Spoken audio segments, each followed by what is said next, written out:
eu quero saber de vocês. Lá vem. Qual é a avaliação de vocês sobre humor no mundo corporativo, de forma geral? Nem tô dando uma pergunta específica ainda, assim. Se vocês precisassem falar um TED Talk de 15 minutos, por onde vocês começariam? Por onde você começaria a discorrer sobre humor no mundo corporativo? Sou biólogo, né, Gabi? Assim, apesar de estar longe da bancada, da pipeta e do jaleco há 2 décadas, sou um biólogo meio michuruca, mas até, cara, recentemente eu tinha muita crise de identidade quando eu ia preencher aqueles formulários. Profissão. O que eu sou? Sou administrador? Né? Hoje eu ponho biólogo porque eu penso como biólogo, né? E aí, cara, quando você pega o humor nas espécies sociais, olha que gozado isso. Quando que ele surgiu? Quando? Ele surge... Tipo, você conhece, sei lá, peixe beta com humor? Não. Não, né? Assim... Que não. Nunca vi ele fazendo nenhuma graça. Então, exato. Não, mas... peixe palhaço, talvez. Vai ser difícil, hein, Pedro? Vai ser difícil hoje. Desculpa. Me desculpa. Eu não sei onde eu tava com a cabeça quando eu juntei esses dois. Não, e você sabe que eu fui contra esse tema. E aí vocês vêm agora me culpar. Então, não, tô brincando. Mas em espécies sociais, o humor surgiu quando a gente começou a viver em mais números de indivíduos no mesmo grupo. Como que chama aquele fatídico número que você trouxe a última vez? Número de Dunbar? Do Dumbledore, a gente até brincou.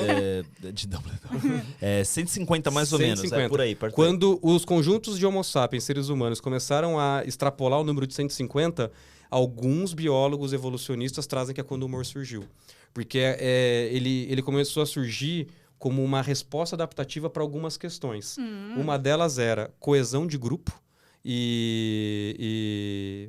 Sabe quando você tá assistindo... Cara, eu adoro, sério, pra mim é muito incrível, porque eu não tinha a mais puta noção de que esse negócio tinha surgido assim. E aí vem este arcabouço biológico... Não, mas olha só que legal. Nos entregar... Cara, não, é muito genial, é verdade, assim, eu invejo muito a sua capacidade de conseguir fazer isso.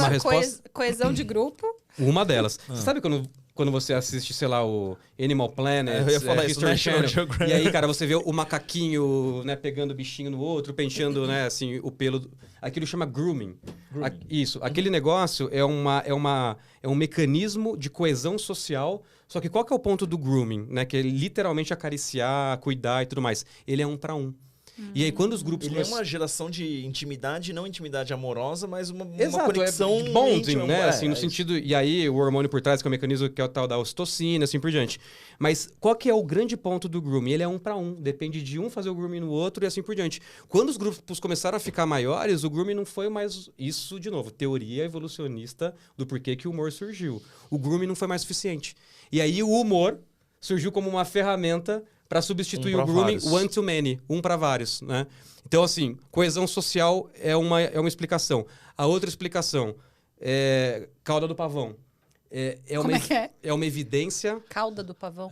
Só pra O que significa cauda do pavão na metáfora zoada que eu fiz agora? Significa demonstração de vitalidade, tal, para sucesso reprodutivo futuro. Eu não consegui chegar nesse ponto sozinho. Não, cara, mas olha só, obrigado por explicar. Porque o humor...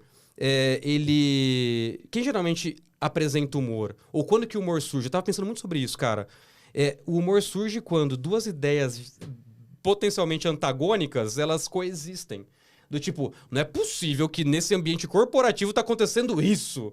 É um dilema, um paradoxo, um negócio quase contraintuitivo. E aí que o humor acende, né? Então, mas para você segurar 2 ideias tão antagônicas no cérebro, Einstein já falou isso.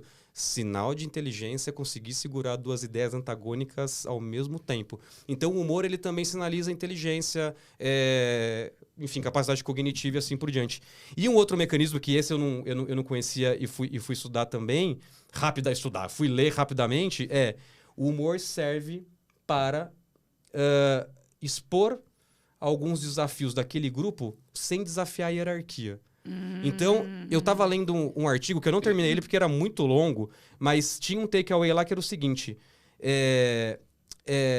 Sociedades / grupos, né, de seres humanos que na história lidavam melhor que o humor, e aí eles trouxeram os gregos, nesse exemplo desse artigo, eles tiveram passagens de poder menos violentas.